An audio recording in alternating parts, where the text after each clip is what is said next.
Заңды құжат күшіне енгеннен бастап мемлекеттік бюджеттен төленетін базалық зейнетақы, еңбек өтілімен жинақтаушы зейнетақы жүйесіне қатысу өтілін ескере отырып тағайындалатын болады. Егер зейнеткердің 1998 жылдың 1 қаңтарына дейінгі еңбек тәжірибесі 10 жылдан төмен болса, онда бұл көрсеткіш базалық зейнетақының ең төменгі күнкөріс деңгейінің 54%-ын құрайды.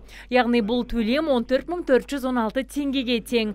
Керісінше, еңбек тәжірибесі 10 жылдан асқан әрбір жыл үшін оның мөлшері 2%-ға өсіп отырады. Ал 33 жылдан жоғары болса, зейнетақы мөлшері ең төменгі күнкөріс деңгейінің 100%-ын құрап, одан асырылмайды.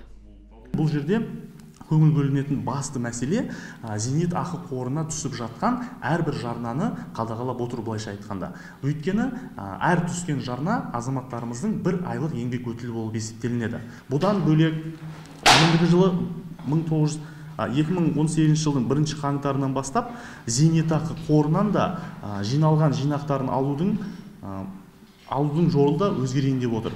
Келесі жылы зейнетақы заңнамасына өзгерістер енгізіліп, жаңа құжат өз күшіне енетін болады.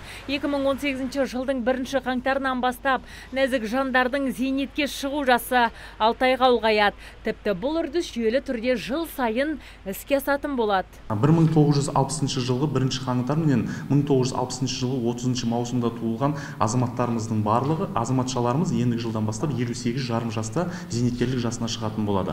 Ал 1960 жылғы 1 шілде менен 1960 жылғы 31 желтоқсан арасында туылған азаматшаларымыз 2019 жылдан бастап 59 жасында зейнеткерлік жасына шығатын болады. Дәл осы жүйеменен 2027 жылға шейін жарты жылдан қосылып отырып, 2027 жылдан бастап әйел азаматтарымызда, ер азаматтарымызда 63 жастан бастап зейнеткерлікке шығатын болады. Зейнетақы төлемдерін алу құқығы туындаған кезде мамандар бірыңғай жинақтаушы зейнетақы қорына дер кезінде жүгіну қажеттілігін ескертеді. Ал қажетті құжаттар мен талаптары туралы толық ақпарат мекеменің ресми www.npf.kz сайтында жарияланған. Сондай-ақ байланыс орталығының 1418 телефонына хабарласып анықтауға да болады. Қосымша ақпар аталған мекеменің операциялық бөлімшелері 30 және 31 желтоқсан күндері таңғы сағат 9:00-ден 13:00-ге дейін жұмыс істейді. Азиза Мадияр, Абзал Турабеков, ТВК телеарнасының жаңалықтар қызметі.